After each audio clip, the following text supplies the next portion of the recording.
Uh, Hello, friends. I'll go for next topic. That is what lubrication and bearings. Okay. So lubrication bearings is mainly related to the bearing, where you need to reduce the friction and wear between two rubbing surfaces or sliding surfaces. Okay. Now, before we want to start lubricants and their properties, let us go for first what is the meaning of lubrication. Now, lubrication is what it is a process. It is a process used to reduce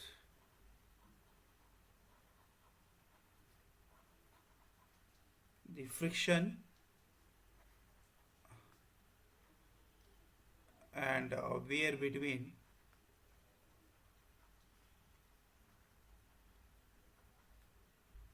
rubbing surfaces.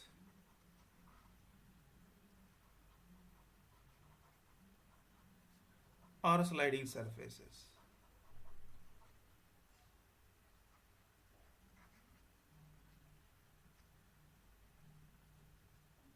So, example, every when you are using a bike or a motorcycle, you are going to pour some oil for the engine. So, the function of the oil is to reduce the friction between the uh, crankshaft connecting rod, as well as it is to lubricate some gearbox as well as some transmission system. Okay. Now these the lubrication process is done with the help of lubricants here. It is done with the help of lubricants. Now lubricant is a substance which is used to reduce the friction as well as wear between rubbing surfaces.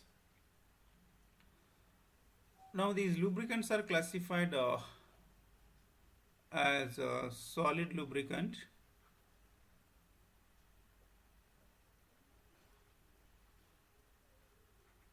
liquid,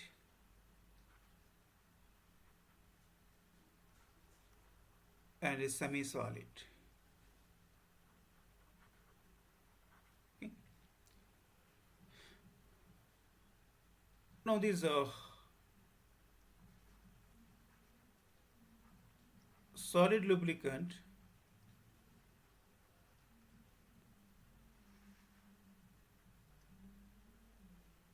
is often used to reduce the dry or boundary friction.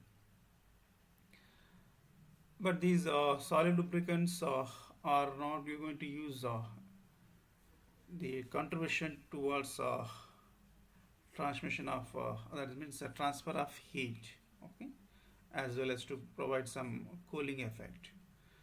Now these solid lubricants are used for dry or boundary friction.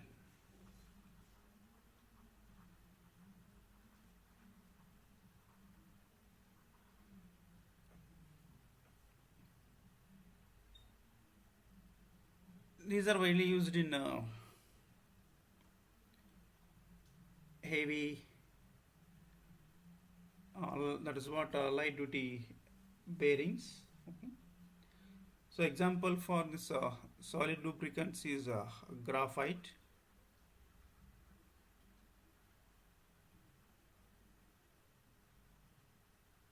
and molybdenum disulfate,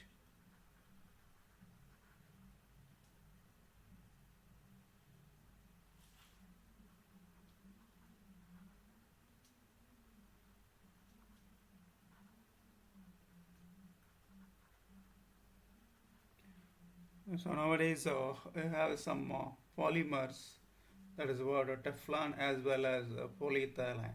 Okay, so we have another Teflon. It is what FTFE. and one more is polyethylene.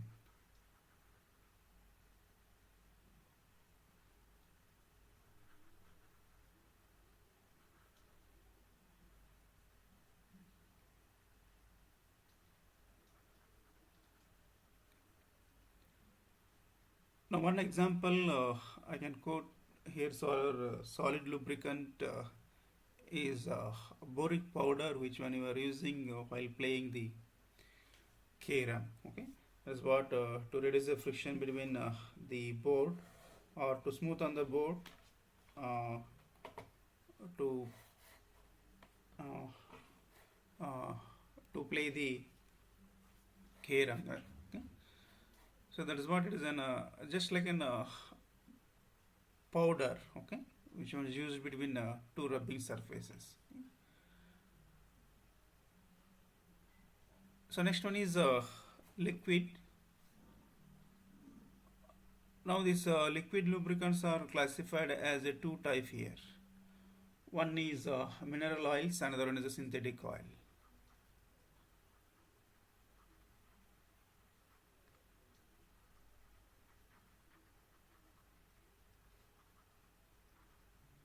So these mineral oils are purely from petroleum products. These mineral oils are from petroleum products. Okay. So this synthetic oil is what? It is a combination of mineral oil and some base oils.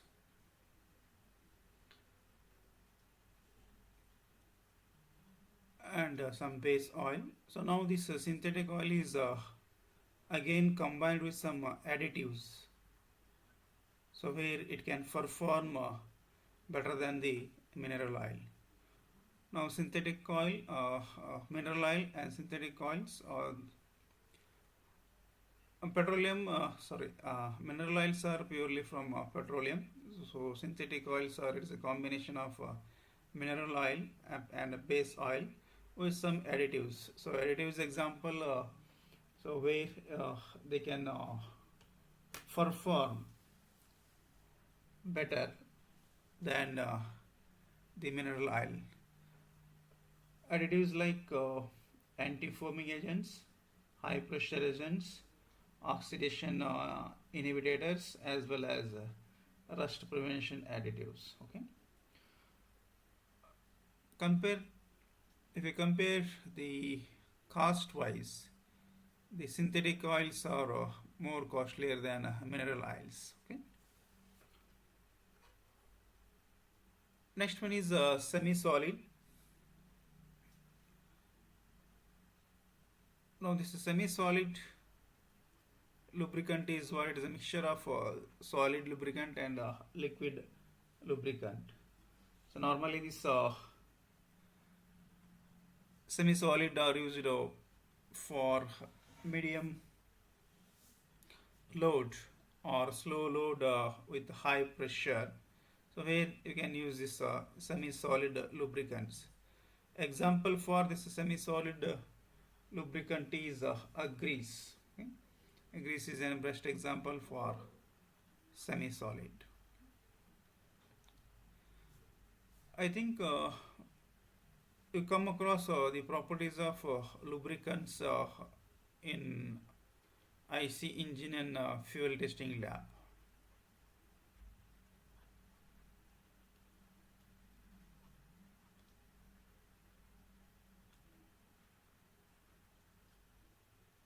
I just recall, that is what viscosity,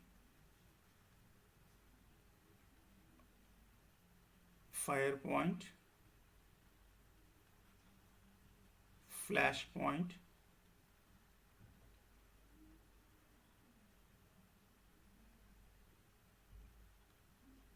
power point, cloud point,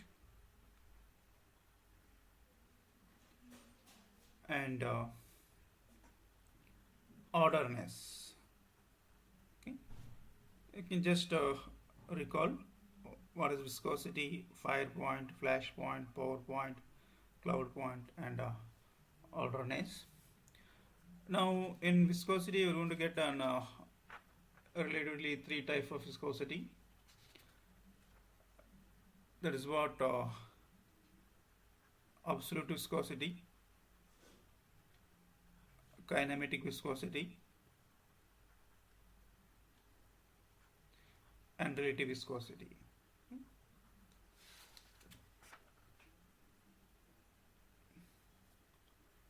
So one more property is its oiliness.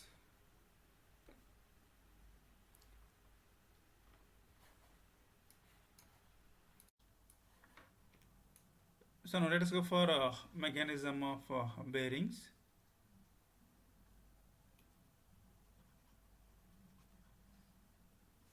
So now this journal bearings works on the basic theory of the converging film in order to support loads on a thin film. So let us consider a journal and a shaft here. Now this is what a rotating member.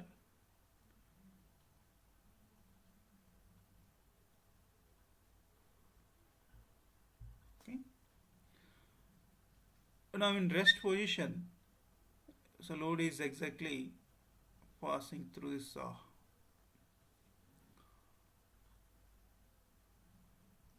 coincident line. That is what in a vertical line. Okay.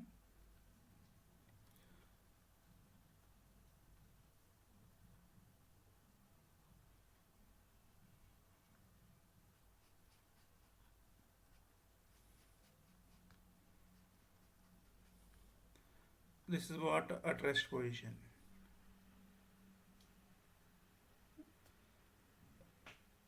So when you give some torque to the shaft,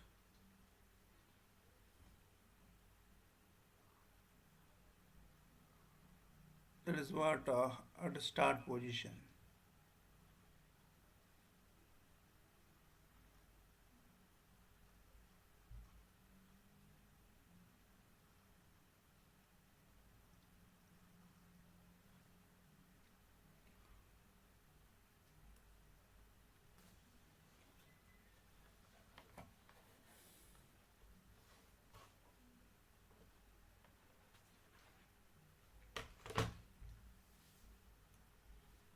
Now that is what in start position what happens. So because of the initial pressure, it is going to slightly shift towards the left side here.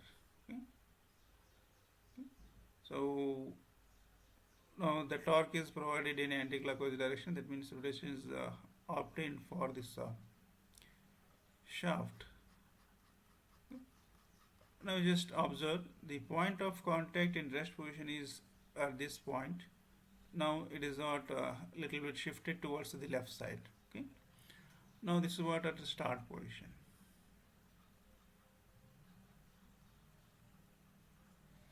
So when it attains a certain speed,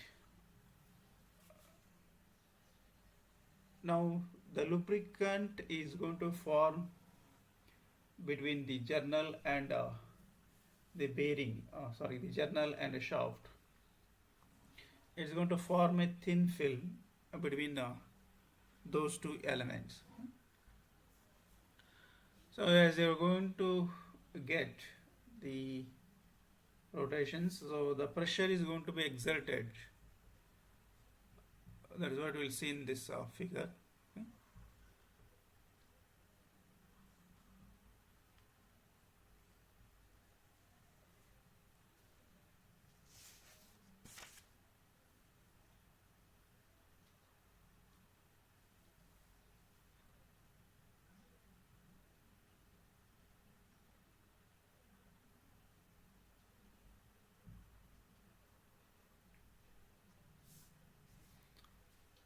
Now in this case what happens? So the load when it attains its constant the speed, so the load is slightly is going to shift on right hand side here.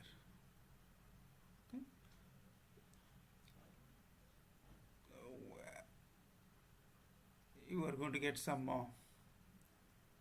lubricant film here on bottom side.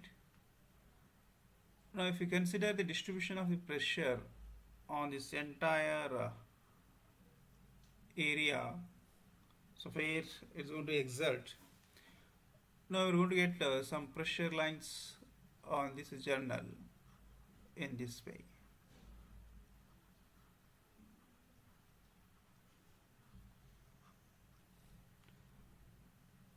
Now this is what in run position. If you observe the entire length of this journal as well as the shaft, the distribution of pressure of oil over the rotating member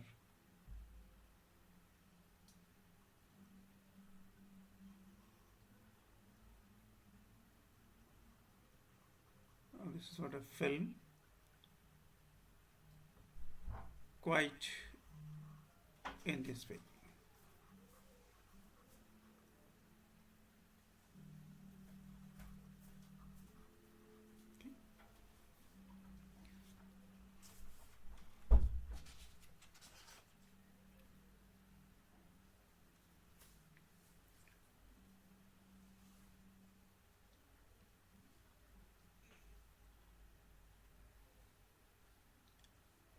So you may ask why the pressure line is very small at exit position. Because of leakage on sides, you're going to get less pressure on sides here. Okay?